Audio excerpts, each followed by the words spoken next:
ನಮಸ್ಕಾರ ಗೆಳೆಯರೇ. ಒಂದು ಕನಸು, ಆ ಕನಸನ್ನು ನನಸಾಗಿಸಲು ಸಾವಿರಾರು ಕಷ್ಟಗಳು. ವಿಲ್ ಪವರ್ ಹಾಗೂ ಸೆಲ್ಫ್ ಕಾನ್ಫಿಡೆನ್ಸ್ ಇಂದ ಎಲ್ಲಾ ಕಷ್ಟಗಳನ್ನು ಮೆಟ್ಟಿ ನಿಂತ ವೀರ ಮಹಿಳೆಯ ಕತೆ. Welcome back to decode with Rakesh. ಒಂದಲ್ಲ ಸತತ 4 ಬಾರಿ ಎಕ್ಸಾಮ್ ಬರ್ದಿ 4 ಬಾರಿನೂ ಪಾಸ್ ಆಗಿ ಅಂಡ್ 4 ವರ್ಷ ಕೋರ್ಟಲ್ಲಿ ಕೇಸ್ ಆಡಿ ಗೆದ್ದಿ ಇಡೀ ಇಂಡಿಯಾಗೆ ಇನ್ಸ್ಪಿರೇಷನ್ ಆದಂತ IAS ಈರಾ ಸಿಂಗಲ್ ಸ್ಟೋರಿ ನಿಮಗೆ ಹೇಳ್ತೀನಿ ಇವತ್ತು. ಈರಾ ಸಿಂಗಲ್ ಅವರು 31 ಆಗಸ್ಟ್ 1981 ಮೀರಟ್ ನಲ್ಲಿ ಹುಟ್ಟುತ್ತಾರೆ. ಇವರ ತಂದೆ ಇಂಜಿನಿಯರ್ ಆಗಿರ್ತಾರೆ ಹಾಗೂ ತಾಯಿ ಇನ್ಶೂರೆನ್ಸ್ ಕಂಪನಿಲಿ ಕೆಲಸ ಮಾಡ್ತಿರ್ತಾರೆ. ಈರಾ ಅವರಿಗೆ ಹುಟ್ಟಿನಿಂದಲೇ ಒಂದು ಸ್ಪೆಷಲ್ ಚಾಲೆಂಜ್ ಕೂಡ ಬಂತು. ಅವರು ಸ್ಕೋಲಿಯೋಸಿಸ್ ಎಂಬ ಸ್ಪೈನಲ್ ಡಿಸಾರ್ಡರ್ ಒಂದಿಗೆ ಹುಟ್ಟುತ್ತಾರೆ. ಸ್ಕೋಲಿಯೋಸಿಸ್ ಅಂದ್ರೆ ಅಬ್ನಾರ್ಮಲ್ ಬೆನ್ನಿನ ಮೂಳೆ. ಇದರಿಂದ ಅವ್ರ ಕೈಯನ್ನು ನಾರ್ಮಲ್ ಆಗಿ ಆಡ್ಸಕ್ಕೆ ಕಷ್ಟ ಆಗುತ್ತೆ ಅಂಡ್ ಇವನ್ ಅವ್ರ ಹೈಟ್ ಕೂಡ ಎಫೆಕ್ಟ್ ಆಗುತ್ತೆ.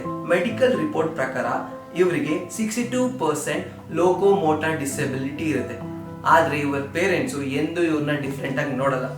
ನಾರ್ಮಲ್ ಚೈಲ್ಡ್ ನ ಹೇಗೆ ಟ್ರೀಟ್ ಮಾಡಬೇಕು ಹಾಗೆ ಟ್ರೀಟ್ ಮಾಡ್ತಾರೆ ಅಂಡ್ ಎಲ್ಲಾ ಫೆಸಿಲಿಟೀಸ್ ಕೂಡ ಕೊಡ್ತಾರೆ.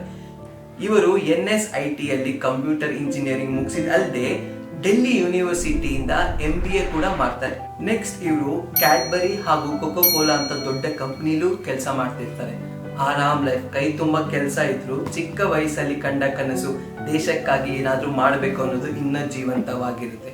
2008 ಈರಾ ಡಿಸೈಡ್ ಮಾಡ್ತಾರೆ ಕಾರ್ಪೊರೇಟ್ ಲೈಫ್ ನ ಬಿಟ್ಟು UPSC ಪ್ರಿಪರೇಷನ್ ಸ್ಟಾರ್ಟ್ ಮಾಡಬೇಕು ಅಂತ. ಇಲ್ಲಿಂದ ಶುರು ಆಗುತ್ತೆ ಅವರ ರಿಯಲ್ ಸ್ಟೋರಿ. 2010 ಅಲ್ಲಿ ಅವರು ಎಕ್ಸಾಮ್ ಅಟೆಂಡ್ ಮಾಡ್ತಾರೆ. ಸೊ UPSC ಎಕ್ಸಾಮ್ ಅನ್ನೋದು 3 ಸ್ಟೇಜ್ ಅಲ್ಲಿ ಇರುತ್ತೆ: ಪ್ರಿಲಿಮ್ಸ್, ಮೇನ್ಸ್ ಅಂಡ್ ಇಂಟರ್ವ್ಯೂ.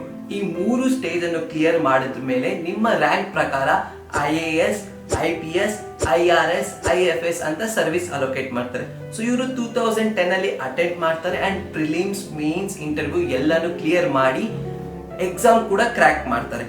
ಇವರ ರ್ಯಾಂಕ್ ಬೇಸ್ಡ್ ಆಗಿ ಇವರಿಗೆ ಇಂಡಿಯನ್ ರೆವೆನ್ಯೂ ಸರ್ವಿಸ್ ಅಂದ್ರೆ IRS ಅಲೋಕೇಟ್ ಆಗಿದೆ. ಬಟ್ ಇವರ ಡಿಸೆಬಿಲಿಟಿ ರೀಸನ್ ಕೊಟ್ಟು ಗವರ್ಮೆಂಟ್ ಇವರಿಗೆ ಸರ್ವಿಸ್ ಕೊಡಲ್ಲ. ಇಮ್ಯಾಜಿನ್, ಕಂಫರ್ಟಬಲ್ ಲೈಫ್, ಕೈ ತುಂಬಾ ಸಂಬಳ ಇದ್ದ ಕೆಲಸನ ಬಿಟ್ಟು ವರ್ಷಾನುಗಟ್ಟಲೆ ಓದಿ ಎಕ್ಸಾಮ್ ಕ್ಲಿಯರ್ ಮಾಡಿದ ಮೇಲೂ ನಿಮ್ಗೆ ಸರ್ವಿಸ್ ಹಾಗೂ ಕೆಲಸ ಕೊಟ್ಟಿಲ್ಲ ಅಂದ್ರೆ ಹೇಗೆ ಅನ್ಸ್ಬೇಕು. But Ira did not stop. She fought back. ಈ ವಿಚಾರವಾಗಿನೇ ಅವರು ಕೋರ್ಟ್ ಅಲ್ಲಿ ಕೇಸ್ ಕೂಡ ಫೈಲ್ ಮಾಡ್ತಾರೆ ಅಂಡ್ ಈ ಕೇಸ್ 4 ವರ್ಷ ನಡೆಯುತ್ತೆ. ಈ ಕೋರ್ಟ್ ಕೇಸ್ ನಡುವೆನು 2012 ಹಾಗೂ 2013 ಅಲ್ಲಿ ಮತ್ತೆ ಎಕ್ಸಾಮ್ ಅಟೆಂಡ್ ಮಾಡ್ತಾರೆ ಅಂಡ್ ಈ 2 ಅಟೆಂಪ್ಟ್ ಅಲ್ಲಿ ಅವರು ಎಕ್ಸಾಮ್ ಕ್ಲಿಯರ್ ಮಾಡ್ತಾರೆ. But again no posting, no service. 2014 ಈ ವರ್ಷ ಇವ್ರ ಲೈಫ್ ನ ಮೋಸ್ಟ್ ಇಂಪಾರ್ಟೆಂಟ್ ಹಾಗೂ ಟರ್ನಿಂಗ್ ಇಯರ್. 4 ವರ್ಷದಿಂದ ನಡೀತಿದ್ದ ಕೇಸ್ ನ ವರ್ಡಿಕ್ಟ್ ಕೋರ್ಟ್ ಕೊಡುತ್ತೆ ದಟ್ ಈರಾ ಸಿಂಗಲ್ ಅವರ ಆರ್ಗ್ಯುಮೆಂಟ್ ಸರಿ ಇದೆ and because of a disability ಇವರಿಗೆ ಸರ್ವಿಸ್ ಕೊಡದೇ ಇರೋದು ತಪ್ಪು. 4 ವರ್ಷ ಪಟ್ಟ ಶ್ರಮ ಕೊನೆಗೂ ಫಲಿಸಿತು.